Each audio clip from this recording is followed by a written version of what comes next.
Hello viewers, রিস্তা take চ্যানেলের আরও এক নতুন ভিডিওতে আপনাদেরকে স্বাগত জানাই। যেমনটা আমরা আগের ভিডিওতে আপনাদেরকে বলেছিলাম যে ২০২৪-২৫ যে বাংলা শস্য বীমার অ্যাপ্লিকেশন সেগুলো শুরু হয়ে গেছে এবং সেগুলো সম্পর্কিত একটা ভিডিও আমাদের চ্যানেলে অলরেডি আছে। তো আমরা আপনাদেরকে আগের ভিডিওতে জানিয়েছিলাম যে আমরা একটা অ্যাপ্লিকেশন করে অর্থাৎ একটা ফর্ম ফিল আপ করে আপনাদেরকে দেখাবো। তো সেই মতো আমরা নতুন ভিডিও নিয়ে এসেছি আপনাদের জন্য, যেখানে আমরা একদম ফর্ম ফিল আপ করে আপনাদেরকে দেখাবো। তো সেই ফর্ম ফিল আপ করাটা আপনারা দেখে আপনাদের নিজেরা আপনাদের ফর্মগুলো ফিল আপ করে নিতে পারবেন এবং তার সঙ্গে সঙ্গে সেগুলো আপনারা নিয়ে আপনাদের ডকুমেন্টগুলোর সঙ্গে স্ট্যাপল করে অর্থাৎ অ্যাটাচ করে আপনারা আপনাদের কৃষি অফিসে গিয়ে ওটা জমা দেবেন। তো আপনারা এখান থেকেই আপনাদের অ্যাপ্লিকেশন ফর্মটা ডাউনলোড করে নিতে পারবেন এবং তার সঙ্গে সঙ্গে অ্যাপ্লিকেশন ফর্মটা একটা প্রিন্ট আউট কপি একটা নিয়ে নিতে পারবেন। ডাউনলোড করার পর আপনারা একটা প্রিন্ট আউট করে নেবেন বা আপনারা কোনো জেরক্স দোকান থেকে ফর্মগুলো পেয়ে যাবেন বা আপনাদের দুয়ারে সরকার যে ক্যাম্প হবে দুয়ারে সরকার ক্যাম্প থেকে ফর্মগুলো পেয়ে যাবেন বা আপনারা আপনাদের কৃষি যে অফিস আছে সেই কৃষি অফিসেও কিন্তু ফর্মগুলো পেয়ে যাবেন। তো আমি আপনাদেরকে বলবো আপনারা আপনাদের কৃষি অফিস বা দুয়ারে সরকারের থেকেই ফর্মগুলো নিয়ে নিন, কারণ অনেক ক্যাম্পে বা অনেক কৃষি অফিসে আলাদা করে মানে এই ফর্মগুলোই দেওয়া থাকে কিন্তু সেখানে কোনো স্ট্যাম্প ডেট বা কোনো একটা স্ট্যাম্প ট্যাম্প দেওয়া থাকে।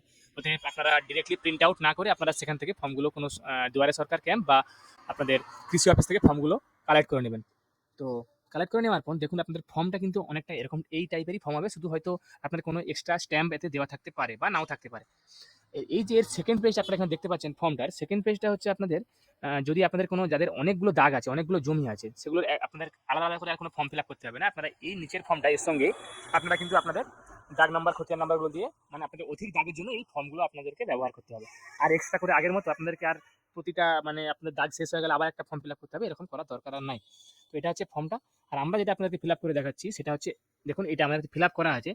তো প্রথমেই আপনাদেরকে একটা কথা বলি, আমরা যে নামগুলো বা যে ডিটেলসগুলো এখানে ব্যবহার করেছি সেগুলো একটা এমনি র্যান্ডামলি আমরা ইউজ করেছি নাম্বারগুলো আপনাদেরকে যা শুধুমাত্র দেখানোর জন্য যে আপনারা কীভাবে ফর্মটা ফিল আপ করবেন। তো এর সঙ্গে কোনো রকম কোনো মিল খুঁজে পাওয়া কিন্তু একটা জাস্ট কাকতালীয় ব্যাপার। তো এটা আমরা জাস্ট র্যান্ডামলি ইউজ করেছি, এখানে কারোর সঙ্গে কোনো ধরনের কোনো মিল নেই। এই ডকুমেন্টস বা এই সমস্ত আইডি সবগুলো আমরা জাস্ট র্যান্ডামলি ভাবে ইউজ করেছি আপনাদেরকে দেখানোর জন্য।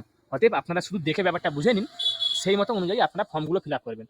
তো আমরা দেখুন এখানে ফর্মটা একটা প্রিন্ট আউট করে নিয়েছি, প্রিন্ট আউট করার পর ফর্মটা ফিল আপ করেছি। তো সেক্ষেত্রে আমরা এটা ব্ল্যাক অ্যান্ড হোয়াইট করেছি এবং ইংরেজিতেও এটা করে দিয়েছি আমরা। এটা আপনারা এখানে বাংলায় লিখতে পারেন বা ইংরেজিতেও লিখতে পারেন, এতে কোনো প্রবলেম হবে না। দেখুন প্রথমেই ফর্মে আপনার আছে এখানে কৃষকের নাম, যেখানে কৃষকের নাম অর্থাৎ আপনি অ্যাপ্লিকেন্ট, আপনার নামে রেকর্ড আছে, আপনার নামে জমি আছে, আপনি আপনার নামগুলো এখানে বাংলায় বা ইংরেজিতে আপনার এখানে লিখবেন। তারপরে এখানে আপনাদের যে অভিভাবক সেটা পিতা হতে পারে, মাতা হতে পারে, স্বামী হতে পারে বা অন্য কোনো গার্ডিয়ান যেটা আপনাদের হবে সেখানে জায়গায় টিক মার্ক দেবেন, বাকিগুলো কেটে দেবেন। যদি আপনার পিতা হয় পিতার নাম লিখবেন বা যদি মাতা হয় মাতার নাম বা যে গার্ডিয়ান হবে তার নামের জায়গায় এখানে টিক দিয়ে অভিভাবকের জায়গায় সেই নামটা এখানে লিখবেন। আমরা এখানে পিতার নাম লিখেছি, লিখে দেখাচ্ছি আপনাদেরকে, তাই এখানে পিতাতে টিক দেওয়া আছে। এরপরে আপনারা বয়সটা আপনারা এখানে ডেট অফ বার্থটা ক্যালকুলেট করে নেবেন। এখানে ডেট অফ বার্থ আপনারা কিন্তু লিখতে পারেন বা এখানে আপনারা আপনাদের বয়সটা ক্যালকুলেট করার পর যেরকম আমরা লিখেছি সেরকম লিখতেও পারেন। এরপরে আপনাদের লিঙ্গ পুরুষ স্ত্রী বা অন্যান্য এগুলো আপনারা দেখে এখানে টিক মার্ক দিয়ে দেবেন। এরপরে দেখুন এখানে ভোটার কার্ড নাম্বারটা কিন্তু আবশ্যিক। ভোটার কার্ড অর্থাৎ এপিক নম্বর আপনাদের ভোটার কার্ডের উপরের দিকের কোণে, বাম দিকের কোণে বা ডান দিকের কোণে দেখুন দেখবেন যে ভোটার কার্ডের নাম্বারটা আপনাদের দেওয়া আছে, ওটাই এপিক নম্বর। এখানে আপনারা এটা দেখে দেখে এখানে লিখে দেবেন। এরপরে আপনাদের এখানে আছে জাতি, এটা যদি আপনাদের সাধারণ হয় তাহলে সাধারণ লিখবেন, যদি কোনো তপশালী জাতি বা তপশালী উপজাতি বা ওবিসি মানে এসসি এসটি যদি কিছু থাকে সেগুলোতে আপনারা এখানে টিকমার্ক দিয়ে দেবেন। এরপরে আপনাদের মোবাইল নাম্বারটা এখানে আপনারা লিখে দেবেন। মোবাইল নাম্বারটা লেখার পর দেখুন এখানে আধার নম্বর, ভোটার কার্ডের মতো আধার নম্বরটাও কিন্তু এখানে মাস্ট আপনাদেরকে লিখতেই হবে, এগুলো আবশ্যিক, এগুলো লিখতেই হবে। এগুলো না লিখে কিন্তু আপনি ফর্ম জমা দিলেই কিন্তু আপনাদের ফর্মটা কিন্তু ডিক্লাইন্ড হতে পারে বা আপনার ফর্মটা হয়তো দেখবেন ফিল আপই হলো না। তো সেক্ষেত্রে আপনারা এখানে আধার নাম্বারটা দিয়ে আপনারা ভালোভাবে এখানে লিখবেন। তারপরে এখানে আপনাদের যে ঠিকানাটা আছে সেটা আপনারা গ্রামের নাম আপনাদের মৌজার নাম গ্রামের নামটা এখানে লিখে দেবেন, যেখানে আমরা গ্রামের নাম লিখেছি তাই এখানে মৌজার জায়গাটা কেটে দিয়েছি। এরপরে আপনারা গ্রাম পঞ্চায়েতের নামটা এখানে লিখবেন, গ্রাম পঞ্চায়েতের পরে ব্লকের নামটা লিখবেন, তারপরে জেলার নামটা লিখবেন। তারপরে যদি আপনার কেসিসি অর্থাৎ যে কিষাণ ক্রেডিট কার্ড সেটা যদি আপনাদের থাকে তাহলে আপনারা হ্যাঁ করবেন, না হলে না করবেন। এরপরে আছে আপনাদের কৃষক বন্ধু আইডি। আপনারা নিশ্চয়ই জানেন যে আপনারা কৃষক বন্ধু আইডি কি করে আপনারা আপনাদের বার করবেন। তো আমি বলবো আপনাদেরকে যে কৃষক বন্ধু আইডিগুলো এখানে আপনাদের টাইপ মানে লিখে দিন, কারণ না অনেক সময় আপনাদের এইগুলো কিন্তু আপনাদের যে কৃষক বন্ধু যে টাকা পান সেই সমস্ত জমির সঙ্গে ভেরিফাই করা হতে পারে। অতএব আপনারা কৃষক বন্ধু আইডিটা কিন্তু এখানে লিখে দেবেন। কৃষক বন্ধুর সম্পর্কিত আমাদের চ্যানেলে অলরেডি ভিডিও আছে যে কিভাবে কৃষক বন্ধুর আইডিটা আপনারা চেক করবেন বা আপনাদের নিজেদেরটা কিভাবে দেখবেন যে আপনার আইডি কোনটা, সেটা আমাদের চ্যানেলে ভিডিও দেওয়া আছে, আপনারা সেখান থেকে গিয়ে দেখে নিতে পারেন। এরপরে দেখুন যে নিচের দিকটাতে এখানে হচ্ছে আপনাদের বীমার জন্যে যে সমস্ত জমির বিবরণ সেটা কিন্তু আপনাদেরকে এখানেই হবে। এখানে একটা স্পষ্ট করে কথা লেখা আছে দেখুন যে অধিক দাগের জন্য পেছনের পাতা ব্যবহার করতে হবে। যেমনটা আপনাদেরকে কিছুক্ষণ আগে আমরা বললাম যে সেকেন্ড যে পেজটা সেটা কিন্তু আপনার যদি এক্সট্রা কোনো দাগ থাকে বা অধিক দাগ থাকে সেগুলোর জন্য আপনারা ইউজ করবেন। এখানে দেখুন আমরা এখানে যে আপনাদের যে ফসলের জন্য আপনারা বীমাটা করছেন সেটা ধান হতে পারে, গম, সরষে, ছোলা, খেসারি, মসুর ডাল যা কিছু হতে পারে। যে ফসলটার জন্য আপনারা বীমা করছেন সেই ফসলটার এখানে নাম লিখবেন।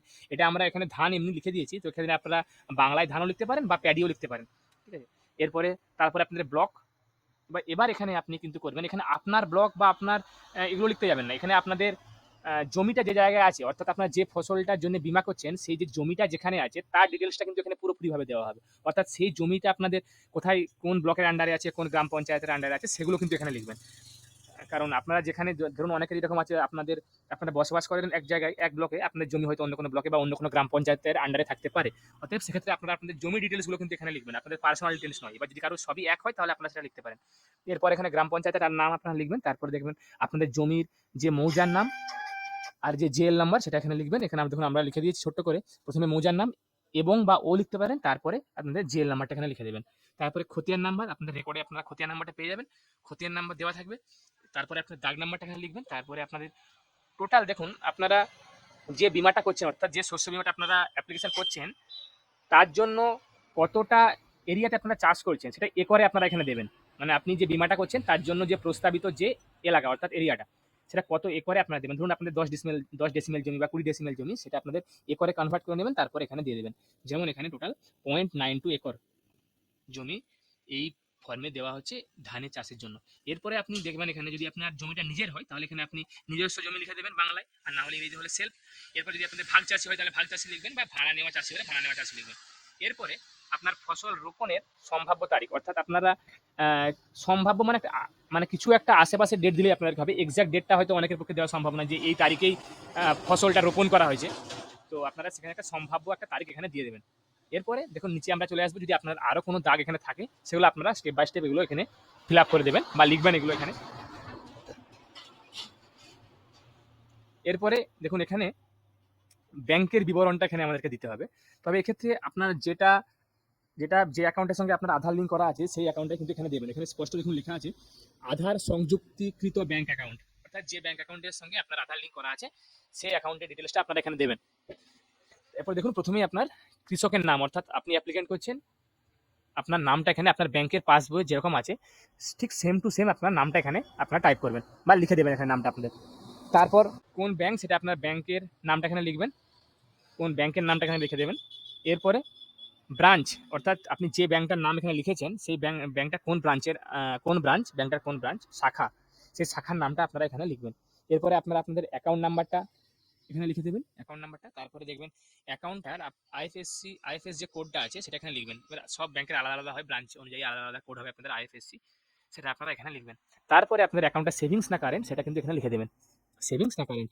এরপরে দেখুন এখানে আপনাদের দেওয়া আছে যে আপনারা কী কী ডকুমেন্টস অর্থাৎ কী কী যোগ্য নথিপত্র আপনারা এর সঙ্গে অ্যাটাচ করবেন অর্থাৎ জেরক্স করে দেবেন। সেটা হচ্ছে আপনাদের প্রথমেই বলে রাখি ভোটার কার্ড এবং আধার কার্ড তো মাস্ট লাগবে। এরপরে সঙ্গে আপনার পাসবইয়ের একটা জেরক্স কপি যেখানে আপনার অ্যাকাউন্ট নাম্বারটা এবং আইএফএসসি কোডগুলো ঠিকঠাকভাবে বোঝা যাবে। এরপরে আপনাদের হাল রেকর্ড অর্থাৎ আপনাদের যে সাম্প্রতিককালে যে আপনারা রেকর্ডটা বার করেছেন সেই রেকর্ডের জেরক্স, এবং এই সমস্ত ডকুমেন্টগুলো আপনারা সেলফ অ্যাটেস্টেড করে নেবেন না, ভোটার কার্ড আধার কার্ডগুলো ব্যাংকের পাসবইগুলো অর্থাৎ জেরক্স কপি নিচে একটা নিজেরা সাইন করে নেবেন। দিয়ে এগুলো আপনার দেখুন এই নিচে চলে আসবেন, দেখুন এখানে একটা আপনাদের সই করার জায়গা আছে, এখানে আপনারা নিজেরা একটা সাইন করে দেবেন আপনাদের নিজেদের সই। তারপরে এখানটা আপনারা কিছু করার দরকার নেই, এখানে সমস্ত অফিসারদের এখানে কাজ করার ফিল আপ করবেন ওনারা। তারপরে আপনার যদি এক্সট্রা কোনো দাগ থাকে তাহলে আপনারা এটা ফিল আপ করবেন সেম আগের প্রসেসে, তার সঙ্গে এখানে একটা সাইন করে আপনারা ডকুমেন্টসগুলো নিয়ে জমা দেবেন। এবং যদি আপনাদের বেশি দাগ না থাকে তাহলে আপনারা এই পাতাটা ফিল আপ করার কোনো দরকার নেই, এখানে সাইন করা হয়ে গেলে ব্যাস এই অবধি শেষ। এরপরে আপনাদেরকে আর কোনো কাজ করতে হবে না। এরপরে আপনারা ফর্মটা ফিল আপ করার পর একবার চেক করে নেবেন। তারপরে বিশেষ করে আপনার অ্যাকাউন্ট নাম্বার এবং আইএফএস যে কোডটা সেটা ভালোভাবে চেক করে নেবেন। তারপরে এগুলো আপনারা একসঙ্গে স্ট্যাপেল বা অ্যাটাচ করে আপনারা আপনাদের সহ কৃষি অধিকর্তার কার্যালয় বা কৃষি অফিস যেটা আপনাদের আছে এগ্রিকালচারাল ডেভেলপমেন্ট অফিস বা এডি অফিসে আপনারা গিয়ে আপনাদের ফর্মটা গিয়ে জমা দিয়ে দেবেন ওখানে, বা দুয়ারে সরকার যেখান থেকে আপনারা ফর্মগুলো যেখানে খুশি আপনারা জমা দিতে পারেন, দুয়ারে সরকার ক্যাম্প বা আপনাদের কৃষি অফিসে। ধন্যবাদ, আশা করি আপনাদেরকে ভিডিওটা ভালো লেগেছে এবং তার সঙ্গে সঙ্গে আপনারা উপকৃত হয়েছেন। যারা যারা চ্যানেলটা এখনও সাবস্ক্রাইব করেনি তারা চ্যানেলটা সাবস্ক্রাইব করুন, তার সঙ্গে সঙ্গে লাইক করুন, শেয়ার করুন, কমেন্ট করুন। আমি আপনাদের কাছে আবারও কোনো নতুন টপিক নতুন ভিডিও নিয়ে হাজির হব। ধন্যবাদ।